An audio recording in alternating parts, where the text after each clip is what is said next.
Aloha and welcome to Island Connections. I'm Ibrahim Aoude. Israeli occupation and resistance. We have two guests to discuss this topic with us. Reem Bassous, a lecturer at the Art Department, University of Hawai'i, Mānoa. Thank you for coming over. And Cynthia Franklin, professor of English at UH Mānoa as well. We will start by perhaps asking you, Reem, to say something about yourself and what draws you to this kind of topic. So I became interested in the role of post-war memory in Lebanon specifically, just as part of my research. And it came from a great interest in not wanting to see history repeat itself. And certainly the Palestinian issue and the Israeli occupation of Lebanon is a big part of the research. And so this is what led me into researching that in general. And how do you go about this kind of research?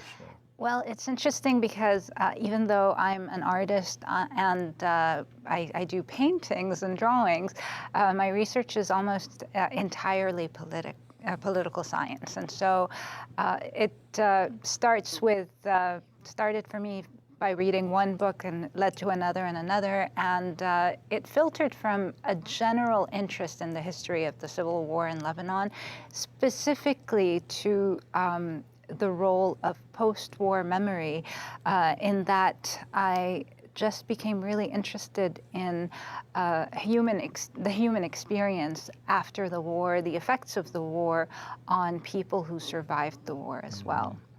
And all people across the boards in the camps, the Palestinian refugee camps, as well as the Lebanese people. Yeah, so you have a wealth of ground and space to cover with these things. I haven't even begun to scratch the surface, and I've been at it for quite a few years. Yeah. So. Yeah. So we come to talk to you about your visits to Lebanon and what you do there and all of that. Cindy, so what draws you to this kind of topic? That's a complicated question and a simple one. The simple answer is that it's, one of the great moral questions of our time, the occupation and settler colonization of Palestine.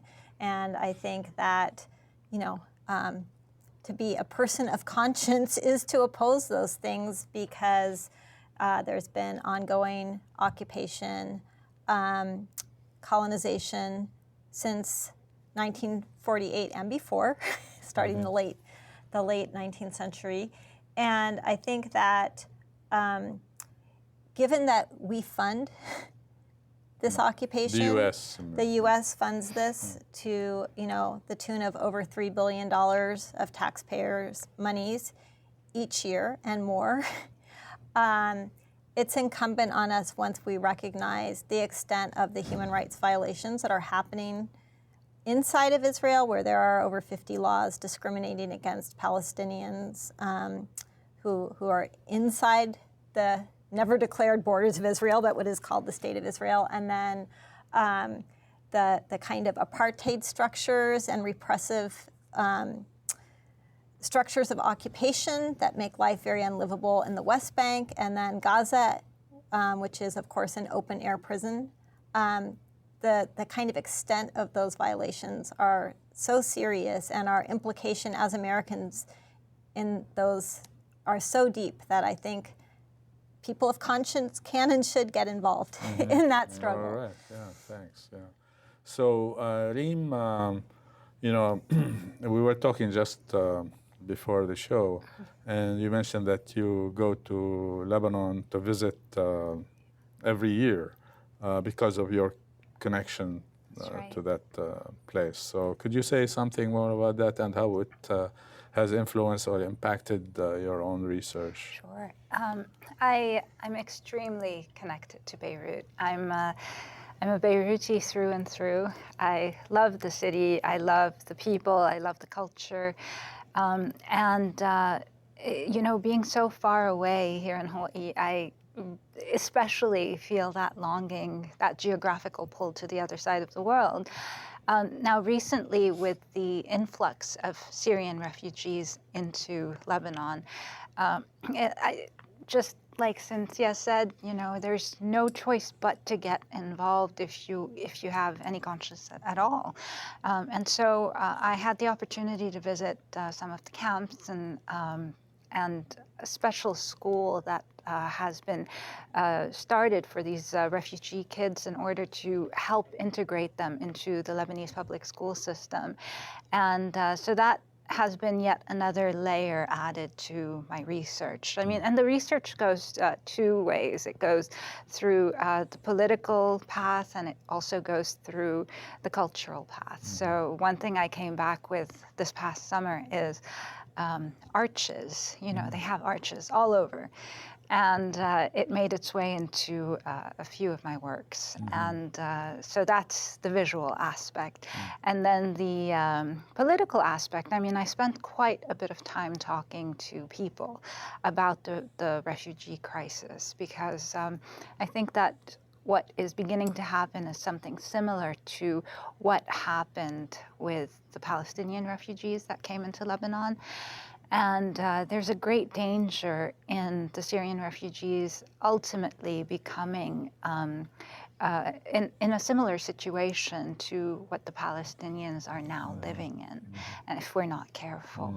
And so, and as you know, there are a lot of the Palestinians in Lebanon don't live in good conditions, and so I think that that's something that should be addressed.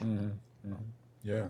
Cindy, you have been active for so many years with regard to this justice issue regarding, you know, Israeli occupation of Palestine, and you have worked in terms of, you know, publicizing that kind of situation in the United States and also beyond that through your electronic social media, social media. Yeah. And so I wanted to ask, what are some of the things that you are dealing with presently? I mean, you know, currently. Well, I think there is social media. I can talk about that in a minute, but I'm also, as you know, a life writing scholar, since we worked together on the Life in Occupied Palestine issue for Biography Journal. But there is an upcoming conference in Cyprus in May, and there was a call for papers for a panel called Unsettle. And one of the, you know, what would unsettle life writing studies? And immediately what came to mind was the Nakba, which is just an absolute silence within life writing studies. And, you know, to kind of think, what would it do to say in life writing studies, we have to pay attention to this Nakba, not only as a 1948 phenomenon, but one that continues into the present. So just to, I'm sorry to interject, for our viewers, the Nakba, what is this Nakba? Known as the catastrophe in Arabic, I believe. Yes.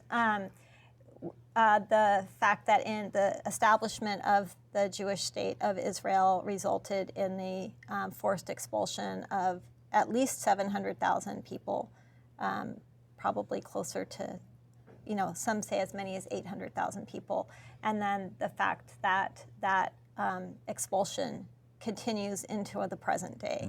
And so, you know, I think that in some ways it's not simply an event, but a structure that continues into the present. The one of making existence pretty unbearable, and a form of ethnic cleansing that, you know, that's very serious and results in the kinds of refugee crises that that Reem was just speaking of. Yeah, so we can show some of the things here that you have prepared for us, like a few maps. Could you say something about those maps, for instance? Well, that's often those maps, and this isn't the most up-to-date one, Right. but it gives the idea more or less. And I think that that's a map that is a very powerful visual, because I think in a way that says, you know, you ask, what is the Nakba? And you look at this map and you see that in the partition plan, which was resisted by Palestinians as taking away too much land, then what we got as a result of 48 is not on there, is it? Yeah, Or is no, that I can't see? but 47, yeah. Okay. 47. And then what ended up happening was even worse than that. And then we see this kind of gradual disappearance of Palestine, which is in the green. Yeah.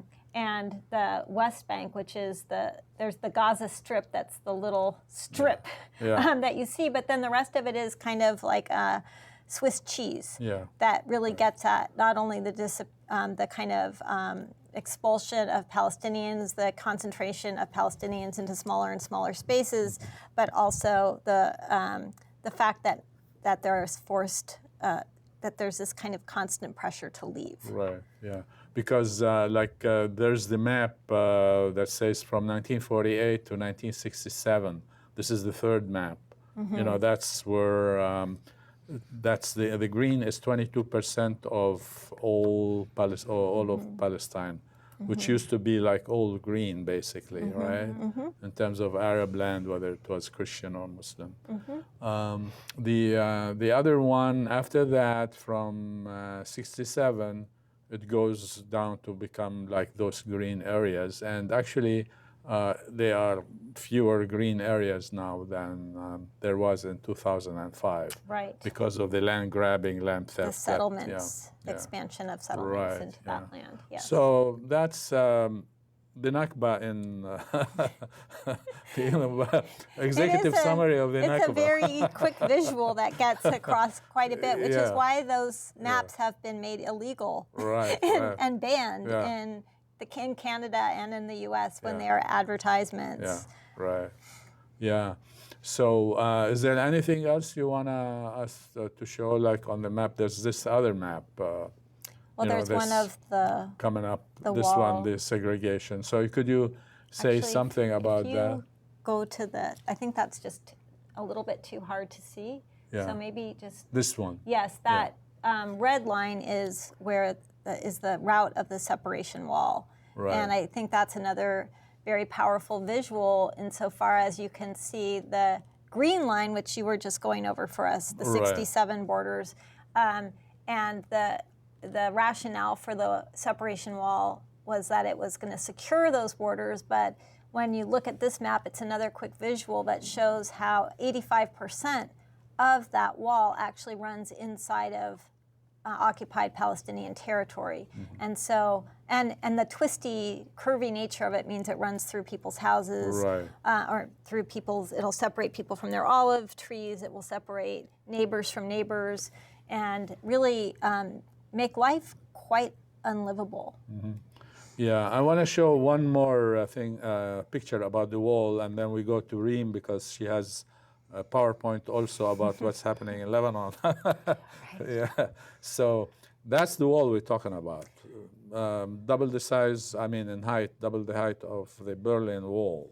I think the thing that struck me when I was visiting was, first of all, when you're in the West Bank, the wall, you never are out of sight of the wall. And it can be different sizes. It's not always that massive, and it doesn't always have barbed wire, and sometimes it does. But you're always aware of it. And when I have driven, I drove to Haifa at one point, and the wall just falls away. You just don't see it. Yeah. And so that was very striking, and also just in comparison to its omnipresence. Right. Yeah, so Reem, I think this is the one for you, right? So could you tell us what we're gonna be seeing, and then Sure.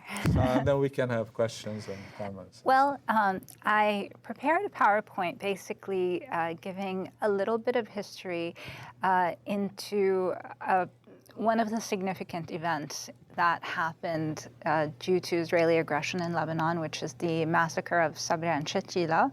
And I have a little bit of background information for our viewers. And then again, the 2006 Israeli bombardment of Beirut, and different artists' work as well as my own, and how we have responded to that. Okay, and that's part of the resistance, actually, by showing, what's really going on. Absolutely, absolutely. And so I think that, it's how we cope, I think. Mm-hmm. Yeah. So I will start with some background information. Basically, Israel invaded Lebanon in 1982, briefly infiltrating Beirut until the city of Beirut until 1983, before retreating and occupying southern Lebanon until 2000. Israel had the assistance of the Lebanese Christian militia, which is the Phalangist militia, and basically the Phalangists asked Israel for help in order to carry out the expulsion of the Palestinians from these Lebanese territories. Yeah. And then we move on basically to the next slide. And basically, a little bit of information on Sabra and Shatila. The massacre was the slaughter of roughly there isn't an exact number, but roughly between 800 and 3,000. I know that's a very wide margin, but we really never got a number on the amount of people that were massacred. Mostly Palestinians and Lebanese Shiites by the Lebanese Christian militia in the Sabra neighborhood and the adjacent Shatila refugee camp in Beirut. And that happened from 6 p.m. on the 16th of September in 1982 to 8 a.m. on the 18th of September, so almost 2 days. Commanded by Ariel Sharon, the Israelis basically formed a belt that surrounded all of these areas to prevent anyone from going in and out, so that these people can carry out that mission of, slaughtering all these civilians. Yeah. Can I Yes, interject please. here? It's interesting that, for like a couple of days or maybe 3, no one knew about that really, Yes. right? In fact, there's this Japanese photojournalist, I don't know if you know that, Ryoichi Hirokawa. He's the one who went in there and broke the story to the world. I do know and that, yes. it's fascinating. And he, in the late 80s, he was here in Hawaii. Yeah, and then there's a lot of stuff I can tell you more about it. I'd love to hear about that. Yeah. I'd love to hear about that. Well, another famous personality to enter the camps shortly after was JeanRenoir. And I have a quote in our next slide from him. How many yards would it take to enshroud so many corpses? How many prayers? He was, of course, thinking of how overwhelming it is. He kept thinking, how many coffins do we have to build? But then he remembered that in Islamic tradition, the corpses are wrapped. And then I'm going to show you an image of Iraqi artist Dia El-Azawi, and this is in his London studio. He started working on a piece in homage to Sabra and Shatila the very next day after he heard about what had happened.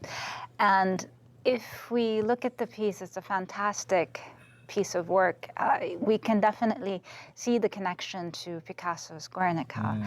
And just like Picasso started working on the Guernica the very next day after he heard about the atrocities that happened in Guernica. And the same thing with Dia El-Azawi.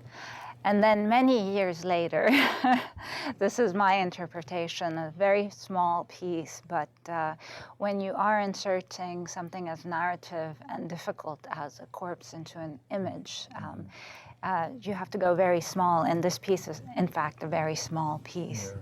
Can I interject also here about Ryoichi Hirokawa and his local connection? Very important.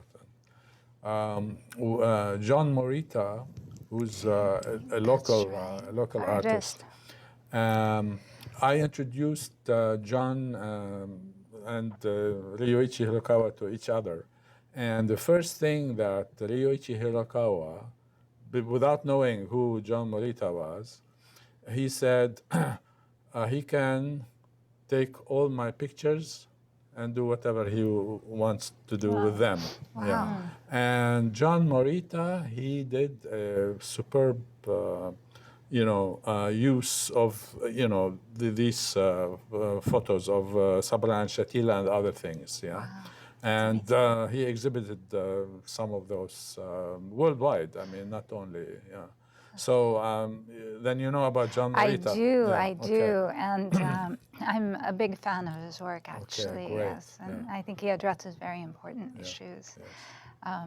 So yes, I think that the Sabra and Shatila incident was, and it remains. I don't think people talk about it enough. It remains one of those massacres that people kind of sweep under the rug, and. The next slide I am going to show is a movie poster by Ari Pullman, and it's his movie Waltz with Bashir, and it deals specifically with the issue of Sabra and Shatila and the Israeli invasion of Beirut specifically. And it's interesting because Pullman claims to have forgotten, at least in the movie, a lot of what happened during that time. And so he embarks on this mission of research, asking friends and fellow soldiers what took place. And I think in retrospect, realizing how horrific their role was in the Sabra and Shatila camps. Yeah.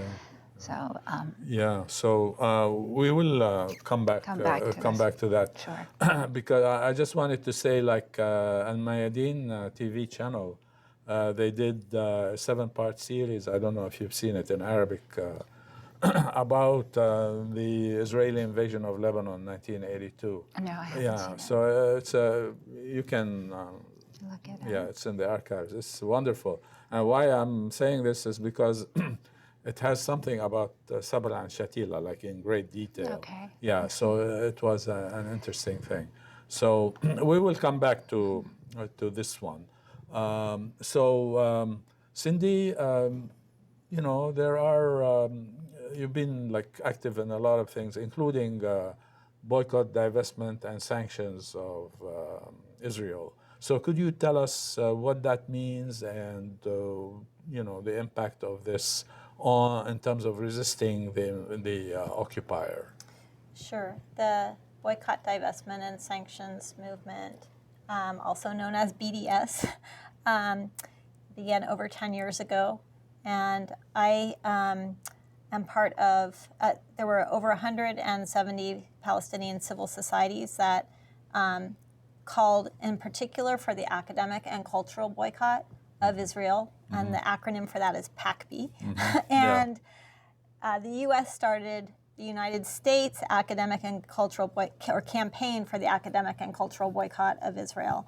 And I'm on the organizing collective for U.S. ACB and have been for a few years, and joined that shortly after having spent time in the West Bank and seeing how bad the conditions were there. And that group we actually are in a lot of conversation with PACB and really kind of take our cues from them, even as their insistence is that this is a grassroots movement. It's going to take different shapes and forms in different places. And the main things that they ask are that you comply with their 3 main planks. And one of them is to end the occupation, to dismantle the wall. The other is to recognize and enable the UN law that gives right of return to Palestinian refugees.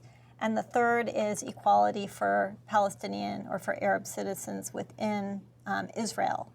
And I had mentioned earlier that there are at least 50 laws discriminating against Palestinians inside of Israel. So those are the main planks of that movement, and it has a lot of the work that's being done for U.S. ACB is happening both in churches and on U.S. universities. And U.S. universities have become a really important site both of BDS activism and also of Zionist repression. Yeah. And so one of the things that U.S. ACB has been doing lately is really putting our attention to fighting these forms of repression that are happening on college campuses. So we've started Faculty for Justice in Palestine chapters as ways to locally support U.S. ACB. There's also some campus defense coalitions, and once a month I talk with people from various universities and organizations. It's a coalition of U.S. End the Occupation, of Jewish Voice for Peace, of IJAN, which is the International Jewish Anti-Zionist Network, and IMEU. And we kind of talk about what's going on, help students who are facing repression from divestment campaigns, and so on and so forth. So that's some of the work I do with U.S. ACB. And then more locally, this week we are going to be hosting students visiting as part of Birzeit University's Right to Education tour that is done in conjunction with National Students for Justice in Palestine. Yeah, so you're gonna be participating in these matters Whenever as you well. need me. Hopefully so. Sure. Yeah, just let me know where you need me. Yeah, and then another thing, like you mentioned, I'm always interested in the question of the narrative and how the dominant narrative wants not only to be the dominant one, but the only one. But that kind of thing is kind of difficult these days to do because of social media and because a lot more people now have awakened to the question of Israel and its occupation and this house demolition, etc. In fact, I'm looking at one picture now about house demolition, right? Or home demolition in East Jerusalem. So, so can you tell us more about like the impact of, say, BDS and these kinds of tours on the, you know, the propaganda, Israeli propaganda, in terms of why they are doing this against terrorism and this and that? How successful has this BDS and, you know, the other kind of propaganda of like Jewish Voice for Peace and against Israeli propaganda, how successful has that been? Well, I think it's been quite successful, and I attribute that to the fact that the truth is, I mean, you're saying propaganda, and it's true, it is an interested position, but I think that the facts are with groups like Jewish Voice for Peace and the BDS campaign. There is no explaining away that picture that we just saw. Yes. I think that one of the things that happens through Right to Education tours is that students have a chance to talk to other students, and they have some control over their narrative. And I just was teaching the film Omar in my undergraduate film class, and we Googled the word terrorist, and we just scrolled through images, pages of images, and they were all brown men with, you know, covered faces and big guns and beards, and many had keffiyehs. And, you know, that's what, and then we did Hollywood plus terrorist, and we basically saw slightly lighter skinned brown men and slightly more handsome sometimes, or else way more menacing or comical, but it was basically the same images.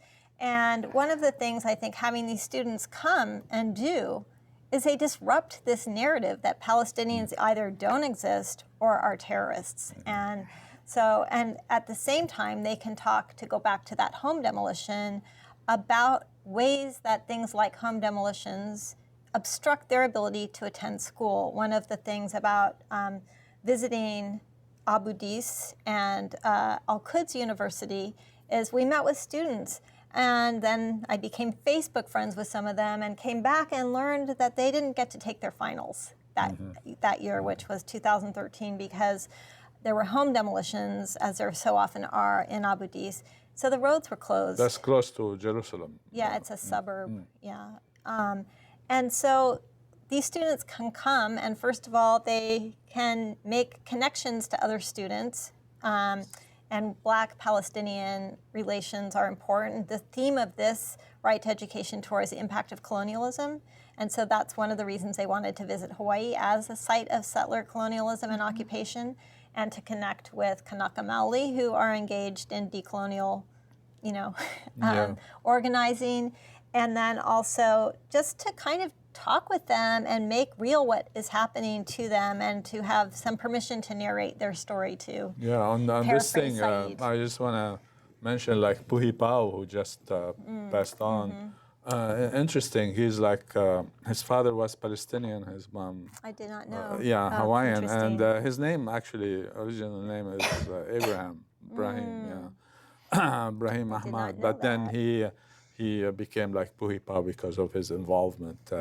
And he uses media also, like film, and he and his partner, Joan, did a lot of, documentaries about the movement and so forth. So it's interesting. I just wanted to say, like, there's also this kind of connection, between the Palestinian and the situation in Hawaii as well. And I think, one of the key organizers of the R2E Right to Education tour is Christian Davis Bailey, who is a young African-American man, just graduated from Stanford University, who has been very active both in Black Lives Matter movement as well as in organizing for justice in Palestine. And he was one of the people, along with Remy Kanazi and Noura Erakat, who did the video of Black for Palestine, When I See Them, I See Us. That was very powerful, and they enlisted Lauryn Hill for that, and Angela Davis, and a number of other, just one question about how come did the Israelis allow these two students, in terms of right to education, leave the country on the one hand, and then you were telling me like they just denied one of the main leaders of the BDS movement in Palestine. They denied him entry into the United States. I mean, the Israelis. I will say we were supposed to be hosting here students from Gaza who did not get out. Okay, that's good. So and Christian, who I was just talking about, went to try to enter Israel for a alternative justices conference a few months ago. Again, he's a young Black man, went through a checkpoint and had his bag searched, and he was carrying a small bottle of ibuprofen. They arrested him, they detained him, they put him in a jail, and he disappeared. And a human rights lawyer who he was supposed to be on a panel with found him. The charges were that he had drugs, even though the ibuprofen was in a clearly marked bottle with clearly marked pills. All of which is to say you never know what will happen. But I think it's that fear and uncertainty that is really so unsettling. But the students, there are 12 of them actually, they have arrived. They were in Chicago in time for the teachers' protest, the massive teachers' union protest. That's good, this connection is very important. But how come, like, for instance, Omar Barghouti, they denied him? Could you say something about Omar Barghouti and the BDS? And I don't know the story behind why they denied him. I do know that he is certainly one of the best known spokespersons for the BDS movement. And so he also made a statement that he was not going to be silenced and that he would be speaking at Stanford and for the United Church of Christ via Skype. But he didn't give specifics about how or why his visa was denied. So they just want to like silence all kinds of resistance, and we're talking about peaceful resistance, nonviolent resistance, right? Well, I think that the other arm of that is what is happening in the U.S., which is the criminalization of anti-Zionism through legislative moves and the state definition, which equates anti-Zionism and anti-Semitism. Our State Department does that. Yeah, they're following and Europe. There's a lot of legislation moving through various states to outlaw BDS, and then we also see at different universities an attempt to, at the UC regions just were attempting this, and then it got modified to say that it was wrong to be a racist anti-Zionist, or to criticize Zionism in a racist way, which was this absolute singling out of, of anti-Zionism as a form of anti-Semitism, which it can sometimes be. But why couldn't you just say we are against anti-Semitism, we are against racism? Instead, they singled out anti-Zionist racism or anti-Semitism. Right. I get these terms all Yeah. jumbled together. Yeah, I want to show like a couple of more photos. I mean, in terms of house demolition, right? You will recognize that one because that was from our special issue that we worked on together from Reem and Najjar. That was her friend's house that was demolished the summer of 2014. Wow. Yeah, in Aoude, yeah? In Aoude, yes. And then there's this chart. Which is actually outdated at this point. Yeah. But it's going to be a lot higher because that was, I think, before the summer of 2014. So the numbers would be up considerably. Yeah. Okay, I mean, if we want to talk about resistance to occupation in Lebanon, I mean, we talked about the exposing Sabra and Shatila like during the war and so on, but Israel is still occupying Lebanese land, right? Right. So what kind of resistance are we talking about? Well, I mean, one thing that I would like to talk about specifically is something that is very rarely mentioned, and that is the fact that Israel continues to invade Lebanese airspace on an almost daily basis. Yeah. Right. And this is something that I think, well, first of all, it's illegal that they do that, and the fact that they continue to do that and they go unchecked is completely unacceptable. But in terms of, I think in terms of resistance, the ultimate form of resistance on the part of the human is survival. And one of the images that I would like to show is by Palestinian artist Abdurrahman Katanani, who lives in a Palestinian refugee camp of Shatila, actually. And this is an image of, it's titled Girl with Hula Hoop. And the hula hoops are made out of barbed wire, and of course we have the metal corrugated fence that surrounds these camps.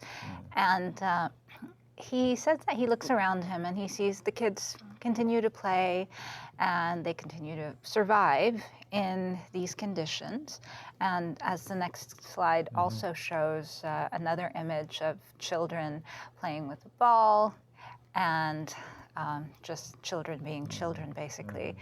And so that is, to me, the ultimate form of resistance. Then we have an image by Lebanese artist Bassam Shaitani, which is an anamorphic drawing of sorts. He used charred olive pits and arranged them on the floor, and you can only see the image when it is reflected on that metallic surface. And you know, basically, so cool. Yes, and basically showing that you have to be in a very specific, stand at a very specific location in order to see the image as it is. Of course, the olive tree is very symbolic in both Lebanon and Palestine. And in fact, we know what happened in Israel, where they would not only remove olive trees, and in Palestine where they would remove olive trees, where farming olive trees is a centuries-old family tradition, but they entirely tried to change the agriculture in that region. I remember this picture. I don't have it here. I just remembered it. A woman, old Palestinian woman, hugging the olive tree to prevent the bulldozer, the Israeli bulldozer, from uprooting it. It was like really moving picture, actually. Absolutely. I think I have a few slides actually on olive trees. Over 800,000 of them have been uprooted or burned down. Wow. And one of the things that I think is significant about what happens with the olive trees is that this destruction is carried out both by the military and then also by settlers as an act of they just will go in and burn olive trees down. And I think for me that kind of assault on the land that is both state sanctioned and then I don't know what the word is. I guess just individual acts of terrorism. Yeah. That there's a continuum between And those state things. terrorism. It's state terrorism. It's state-sponsored terrorism, but then it's this supposedly extra-state terrorism, but actually the state is sanctioning and doing much the same. Yeah. And I think that what else Reem was saying is that there's not only a tearing down, but if settler colonialism seeks to destroy and replace, there's also the replacement of those trees and of that landscape with conifer trees that then attempt to regreen Palestine, and there's this kind of attempt to erase and replace the landscape. And that's an assault on people and their way of life, as well as an assault on the land. And in this environmentally, in this way that's, like people think, who could be against trees? People will buy a tree and have it planted for their child. And These that are seems like such a non-indigenous trees benign, anyway. it seems like such a benign act. You don't ask where is that tree being planted and what is it replacing? Yes. I mean, there's these images you're talking about, like, uprooting of the tree. 800,000 Palestinian olive trees. So that is a huge number of trees, in fact. And they're not just uprooting, like, livelihood of people, etc., but this is culture. As Reem was saying, it's very symbolic. The tree is very symbolic, the olive tree. It's connected to our food. Right. It's connected to olive oil, Exactly. Labne and zait. Exactly, everything. Olive oil and olive oil is the solution to every ailment in the Middle East. It's true. Yeah, that's true. So I mean, these are some of the pictures we're talking, about and so on. We still have like about 8 minutes or 7 minutes. I just wanted to, like, when you go to Lebanon, and you said like you visited refugee camps like Palestinian, Syrian refugee camps. But in terms of resistance, I mean the people when you talk to people, I mean Lebanese or Palestinian for that matter, when we're talking about resistance and you're talking about nonviolent resistance and so forth, how they look at the question of Israel and Palestine and Lebanon and the daily violations of I was going to say American aircraft, but Israeli aircraft of Palestinian, Lebanese airspace. Well, as is often the case in these situations, it is the people who are in slightly more comfortable positions that have the luxury of thinking about these issues. The people in the camps care about just surviving.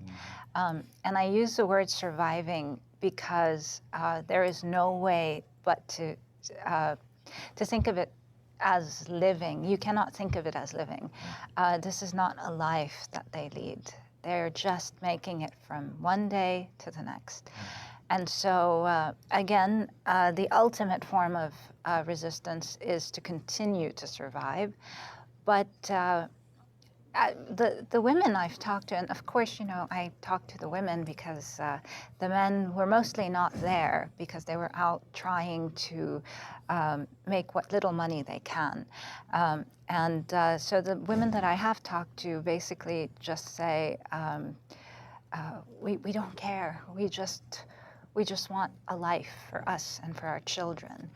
And that's what it comes to. I mean, that's why I have great sympathy and compassion for the refugees right now, just because I know what it's like to live in warfare and to be in an unsafe situation and to just want a level of normalcy. Yeah.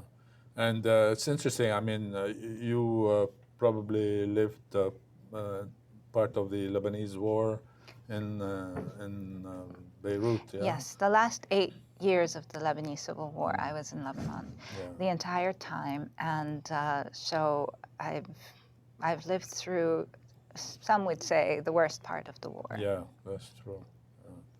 Yeah, I mean, it's moving. And then the question of like the resistance, to, just like to survive, especially in the south of Lebanon. Yes. I mean, in terms of the July 12th war, 2006. Yes. I mean, people were defending their own towns and villages, etc. Yes. I think you know about Aita Shab, for instance, the border town, the Lebanese border town, and then how it really repelled Israeli tanks and all of that, and there was the massacre of the Israeli Merkava tanks, in Aita Shab, etc. So that's part of the resistance. People like just want to, as they want to survive, they have to defend their own lands and olive trees. And olive trees. No, it's true. And I think that in Lebanon in 2006, and I do have a couple of images. I know we're running short of time, but we saw Lebanon come together like I've never seen Lebanon come before. Right. Against the Israelis, because the indiscriminate bombing of the Israelis or of Lebanon by the Israelis was just too much, really, to bear. And so I have one image from the south from South Beirut, which shows just in one small area what kind of this is bombing. the one, huh? This is the one, yes. And I took this from the Star Advertiser, which is now the Honolulu Advertiser. And just to show you the extent of the damage which took place in a very short amount of time. And the 2006, Yes, and they have rebuilt. And so rebuilding is another form of resistance. Absolutely. So. So this is another image, like from Lebanon. So this is actually one of my drawings that I made in response to that. I did title it Green Line, which is based on the demarcation line between East and West Beirut. And this was a painting I did last year. This one, That's right. And this painting is actually based on my father's home in the southern town of Marjayoun. I know Marjayoun. And it was occupied by the Israelis, by Israeli settlers, and we found it in such a state after they withdrew in 2000. And so those were pictures taken shortly after. And the painting is based on some of those images. Wow. I mean, actually, we basically flat out of time, and we have so many other things to discuss. Perhaps another program. We can talk more about that. Sure. But thank you very much for coming over and sharing your views about the topic. And mahalo nui loa, and see you next month. Aloha.